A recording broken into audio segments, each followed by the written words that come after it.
ناظرین، ملک کی سیاسی صورتحال پر گفتگو کے لیے آج ہمارے ساتھ اسٹوڈیوز میں بیٹھے ہیں جے یو آئی فے کے سربراہ جناب مولانا فضل الرحمان صاحب۔ جی مولانا صاحب، بہت شکریہ فرید صاحب۔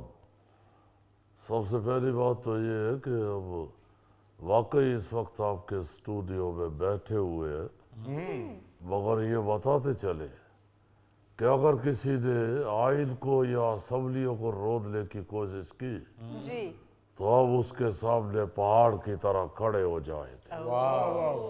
ہم اس جعلی حکومت کو چلنے نہیں دیں گے، اس کو ہر حالت میں روکیں گے، اس کے ٹائروں سے ہوا نکال دیں گے، بلکہ اس کے پٹرول والی ٹینکی میں چینی ڈال دیں گے۔ مولانا صاحب اس طرح تو گاڑی کو شوگر ہو جائے گی۔ ہو جائے بے شک، مگر اس کو چلنے نہیں دیں گے۔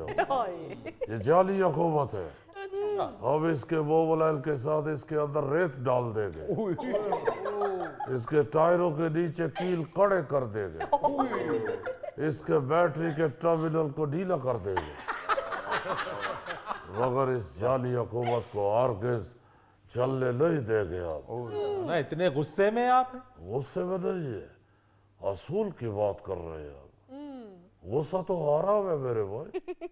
اگر یہ حکومت چلتی ہے تو اس کا مطلب یہ ہے کہ یہ اس ملک کے اندر جعل سازی چل رہی ہے، اسے روکنا چاہیے۔ آپ سب لوگوں کو ہمارا ساتھ دینا چاہیے اور اس حکومت کو روکنا چاہیے۔ اور اس کے ساتھ ہم یہ بھی کہنا چاہتے ہیں جی ان لوگوں کو جنہوں نے جے یو آئی کو پارلیمنٹ سے دور رکھنے کی کوشش کی ہے کہ ہم نے ملین مارچ شروع کر دیا ہے، ہمارے مارچ کے سامنے اگر کسی نے آنے کی کوشش کی تو وہ روندا جائے گا۔ بلکہ ہم یہ کہنا چاہتے ہیں کہ جو ہمارے اس ملین مارچ کے سامنے آیا، جی جی ہم سمجھیں گے کہ اس کا یہ عمل اس چیز کے مترادف ہے کہ مولانا مجھے مار۔ اگر مولانا صاحب ابھی حکومت بنے جمعہ 8 دن ہوئے ہیں، آپ پھر سے ملین مارچ کی بات کر رہے ہیں؟ ہاں دیکھو فرید، یہی تو دکھ کی بات ہے کہ یہاں ہر چیز غلط رائج ہے۔ پہلی بات تو یہ ہے کہ جمعہ 8 دن نہیں ہوتے، جمعہ اور جمعہ 2 دن ہوتے ہیں۔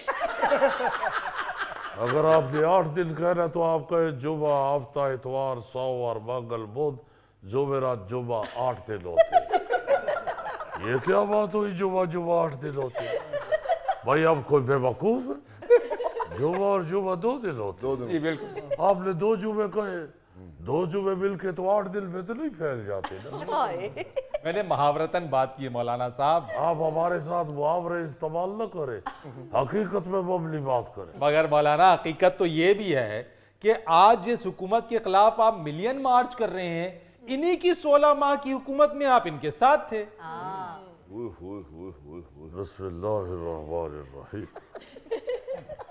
دیکھیں بات یہ ہے کہ ہم پچھلی حکومت میں ان کے ساتھ اس لیے تھے کہ 2018 کے الیکشن جو تھے وہ بھی جعلی الیکشن تھے۔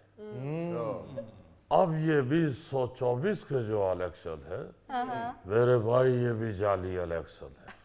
ہم جعل سازی کے خلاف کھڑے ہوتے ہیں، ہم کسی کے خلاف نہیں کھڑے ہوتے۔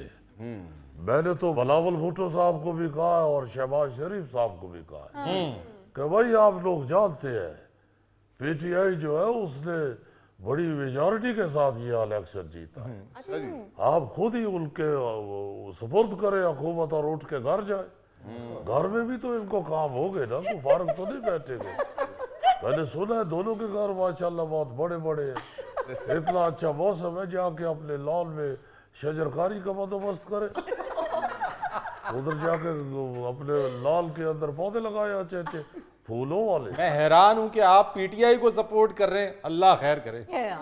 دیکھیں سب سے پہلی بات تو یہ ہے کہ ہم پی ٹی آئی کے ساتھ ابھی ملے نہیں ہیں، مگر ہم ان سے انکار بھی نہیں کر رہے۔ اگر ملنا پڑے گا ملک کی خاطر، اس جعلی حکومت اور جعلی الیکشن کے خلاف اگر ملنا پڑے گا تو ضرور ملیں گے، اس میں کوئی مذاق نہیں ہے۔ آپ زردے پہ سالن ڈال کے بھی تو کھا لیتے ہیں۔